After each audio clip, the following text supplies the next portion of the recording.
ગુજરાતમાં નાના કરજદારોની સંખ્યા છેલ્લા એક દાયકામાં 3 ગણાથી વધુ વધી ગઈ છે।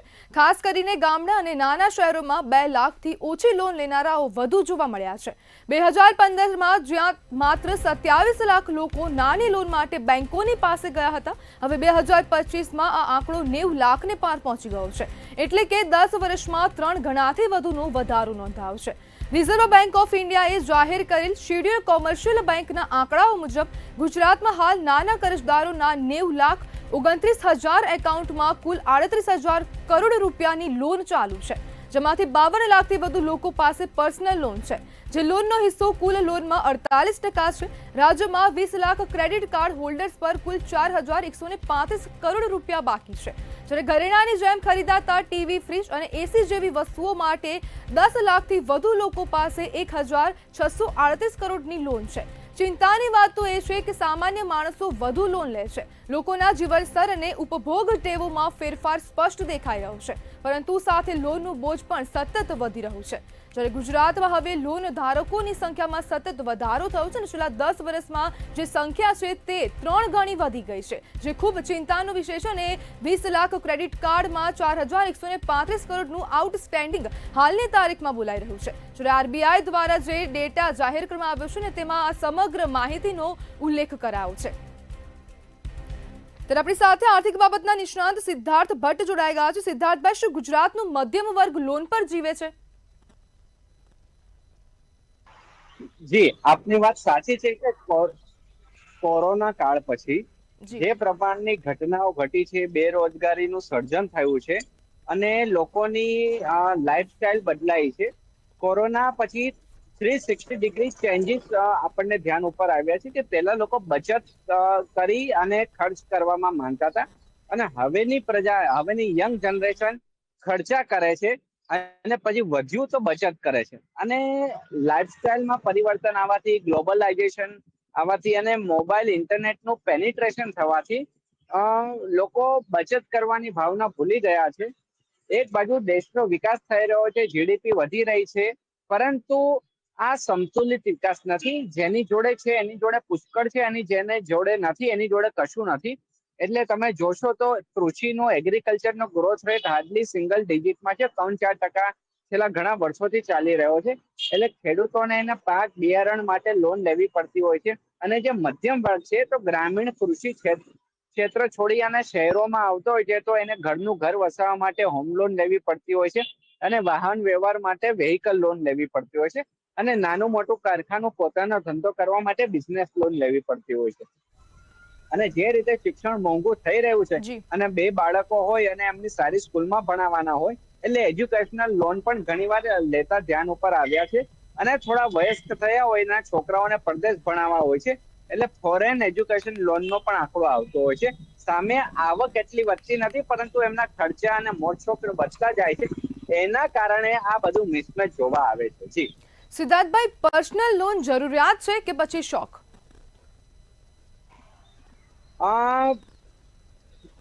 આપણે ઇન્ડિયા છે ને એ યંગ અમેરિકા છે એવું કહેવાય છે। એટલે અમેરિકામાં માન લો કે 1 પાકીટમાં 3 ક્રેડિટ કાર્ડ હોય, તો આપણે ત્યાં 10 લોકોમાંથી 2 ક્રેડિટ કાર્ડ છે, પણ અમેરિકાના નાગરિકોમાં એના દરેકના પાકીટમાં 3 ક્રેડિટ કાર્ડ હોય છે। એટલે આપણે છે ને વેસ્ટર્નાઇઝ દિશા તરફ જઈ રહ્યા છે। આપણે આપણી જીવન ધોરણ American way of standard, American way of life તરફ જઈ રહ્યું છે। એટલે ક્યાંક ને ક્યાંક પર્સનલ લોન અને બિઝનેસ લોનનો લોકો ભેદ ભૂલી ગયા છે અને નાનું મોટું કામકાજ કરવા માટે પણ, મોજશોખ પૂરી કરવા માટે પણ લોકો પર્સનલ લોન લઈ રહ્યા છે, જે આપણી વ્યક્તિગત જીવન ધોરણને અનુસંધાને બિલકુલ યોગ્ય ના કહેવાય। આકસ્મિક સંજોગો આવી જાય, માંદગી આવે, બીમારી આવે, એની માટે પર્સનલ લોન લો તો બરાબર છે, પરંતુ ટીવી ખરીદવા માટે, ફ્રીજ ખરીદવા માટે, એર કન્ડિશન ખરીદવા માટે આપણે પર્સનલ લોન લેતા હોઈએ તો એ આપણા વ્યક્તિગત આર્થિક ધોરણો માટે આ હિતાવહ ના કહી શકાય। પરંતુ આજની જનરેશન નો માહોલ જ એવો છે કે દેખાદેખીમાં લોકો દેવાના ચક્કરમાં ખૂપાતા જાય છે। સિદ્ધાર્થભાઈ, આજકાલ જે ક્રેડિટ કાર્ડનો જે ક્રેઝ છે તે સતત વધી રહ્યો છે, તો તે કેટલો ખતરનાક છે? ક્રેડિટ કાર્ડની વાત કરું તો ક્રેડિટ કાર્ડ આમ આપણા માટે જોઈએ, જેને સદુપયોગ કરી શકતા હોય તો એમની માટે બહુ સારામાં સારું માધ્યમ છે. 45 દિવસ સુધી ઉધારના પૈસા વાપરવા મળતા હોય છે, કોઈ વ્યાજ ચૂકવવાનું નથી હોતું. પરંતુ એની જો લત લાગી જાય તો એ લત છૂટતા નાકે દમ આવી જતો હોય છે, અને ક્રેડિટ કાર્ડ કંપનીઓ મહિને 1.5%, 2% વ્યાજ લેતા હોય છે. એટલે વર્ષે 24%, 25%, 38% વ્યાજ લાગે, અને જો વ્યાજ નથી ભરતા તો આપણો સિબિલ સ્કોર ખરડાય છે. સિબિલ સ્કોર ખરડાય છે એટલે ભવિષ્યમાં તમને લોન મોંઘી મળે. આ નાની નાની બાબતો જો આપણે ધ્યાન રાખીશું તો ક્રેડિટ કાર્ડ આપણા માટે વરદાનરૂપ સાબિત થશે. પરંતુ એનો દુરુપયોગ કરીશું અને ક્રેડિટ કાર્ડમાં તાત્કાલિક પૈસા આપવાના નથી હોતા, એટલે ઉધારી ઉપર જઈશું તો ક્યાંક ને ક્યાંક આપણા યુવાનોનું જીવન આમાં બિસ્માર હાલતમાં થશે, એવા વાવડ વર્તાઈ રહ્યા છે. સિદ્ધાર્થભાઈ, નાના શહેરોમાં જે લોન છે તેનું જે પ્રમાણ સતત વધી રહ્યું છે, તો તે શા માટે થઈ રહ્યું છે? જ્યાં જે કોરોના પહેલા પરિસ્થિતિ અલગ હતી, અને છેલ્લા તમે બેન્કિંગના આરબીઆઈના આંકડા પણ જુઓ ને તો કાસા કરંટ એકાઉન્ટ અને સેવિંગ એકાઉન્ટનું પ્રમાણ ઘટી રહ્યું છે, અને આ બધા પૈસા શેર બજારમાં ઠલવાઈ રહ્યા છે. તો ઘણી જગ્યાએ એવું ધ્યાન ઉપર આવ્યું છે કે લોકો પર્સનલ લોન લે, નાની નાની લોન લે, અને એ પૈસા શેર બજારમાં નાખે છે, એફએનડો રમે છે. તો આ જે મનીનું પૈસાનું મુખ્ય કામ શું હોવું જોઈએ કે જ્યાંથી તમને રિટર્ન મળે લાંબા એવી જગ્યાએ રોકાણ કરવું જોઈએ. પરંતુ તમે મોજ શોખના ખર્ચાઓમાં શેર બજારમાં, અથવા તો જે અનપ્રોડક્ટિવ અસેટ છે કે તમે વાહન લઈ લો, ગાડી લઈ લો, તો ગાડી કઈ તમારા લાખના 1.5 લાખ નથી કરવાની, પણ ગાડી લો છો તો લાખના 12,000 થવાના છે. તો એવી જગ્યાએ જે અનપ્રોડક્ટિવ વસ્તુ ઉપર રોકાણ કરી ઇન્ટિરિયર ડેકોરેશનમાં સોફા સેટ ખરીદી લો અને એમાં લોન લો, તો એ પૈસા તમને વળતર નથી આપવાનું.